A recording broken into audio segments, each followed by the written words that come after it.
Students आज हम बात करेंगे डिवीजन ऑफ पॉलिनोमियल्स, लेकिन एक डिफरेंट मेथड से, एक और मेथड से हम इसको सॉल्व करेंगे। वो मेथड क्या है? वो है जी सिंथेटिक डिवीजन। आप यहाँ पे देख सकते हैं। इसके लिए सबसे पहला जो तरीका है कि हमारे पास जो जो हम जिस चीज़ से डिवाइड करने जा रहे हैं, जो कि हमारे पास डिविडेंड है, ठीक है, और एक हमारे पास डिवाइडर जिससे हम डिवाइड करेंगे, ठीक है।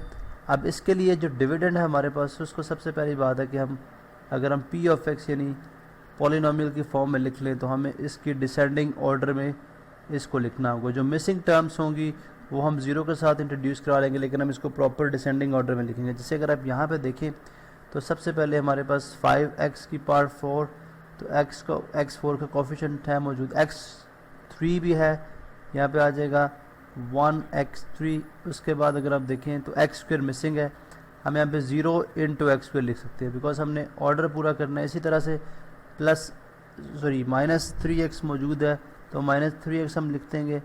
और उसके बाद अगर आप देखें तो x की पावर जो 0 है, यानी 0 इंटू x की पावर 0 जो कि कांस्टेंट है, ठीक है, कांस्टेंट फॉर्म में हम लिखते हैं, वो भी हम यहाँ पे कंप्लीट करेंगे। अभी अगर हम यहाँ पे देखें तो 4 3 2 1 और यहाँ पे 0, तो ये एक डिसेंडिंग ऑर्डर में मुकम्मल हमारे पास एक जो पॉलिनोमियल है वो लिखी गई है।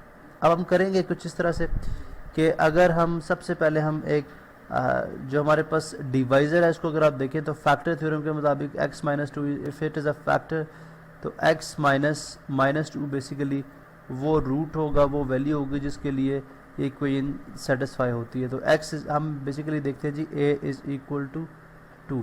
अब ये होती है ये नहीं होती, अगर ये x - 2 अगर इसका फैक्टर होगा तो हमारे पास रिमाइंडर 0 आएगा। अगर x - 2 फैक्टर नहीं है तो हमारे पास रिमाइंडर 0 नहीं आएगा। लेकिन x - 2 जो एक्चुअली किस फॉर्म में है, यहाँ पे a जो है वो किसके इक्वल है? a इक्वल है यहाँ पे 2 के। अब हम p ऑफ 2, एक तो मेथड ये है कि हम p ऑफ 2, लेकिन synthetic division slightly different method है। हम क्या करते हैं, हम कॉलम और 2 कॉलम्स बनाएंगे और एक रोज़ की फॉर्म में इसको जो है वो लेके चलेंगे। जब यहाँ पे देखिए अगर आप तो 2 जो है, जो कि हमारे पास a है, जो वैल्यू है हमारे पास a इज इक्वल टू 2, उसको हम यहाँ पे लिख देंगे रो के अंदर स्टार्ट में।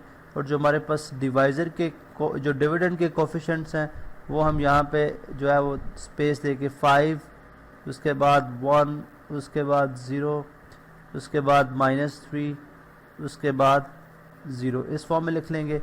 और उसके बाद हम करेंगे क्या कि हम जो फर्स्ट हमारे पास नेक्स्ट स्टेप होता है वो क्या होता है जी, फर्स्ट जो हमारे पास कोफिशिएंट है वो एज इट इज़ हम उसको डाउन ले आएंगे। तो ये अब इस तरह से आ गया। अब नेक्स्ट स्टेप क्या होगा, हम इन दोनों को मल्टीप्लाई करेंगे, 5 इंटू 2 कितना आएगा 10। वो नेक्स्ट जो आपके पास कोफिशिएंट है उसके नीचे लिखेंगे 5 इंटू 2 10 आ गया। अब इन दोनों को हम क्या कर लेंगे, ऐड कर लेंगे, 10 + 1 इज़ 11। अब अगेन 2 इससे मल्टीप्लाई हो जाएगा, 11 इंटू 2 22, ये नेक्स्ट कोफिशिएंट के नीचे आ जाएगा 22। इनको ऐड करेंगे, 0 + 22 अगेन 22।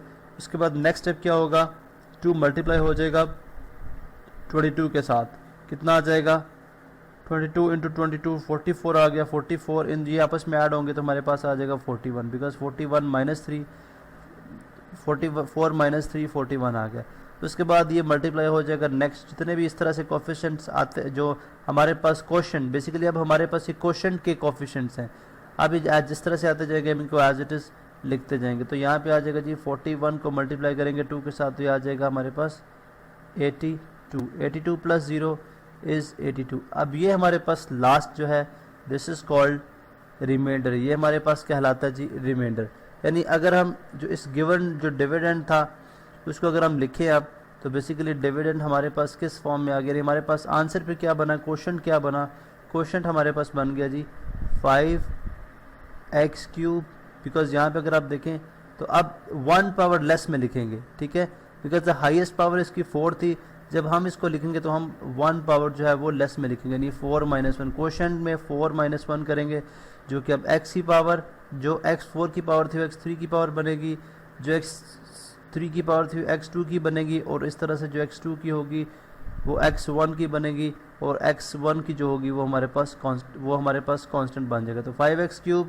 उसके बाद आ गया अगर आप देखें तो +11x², उसके बाद +22x और उसके बाद +41, ठीक है।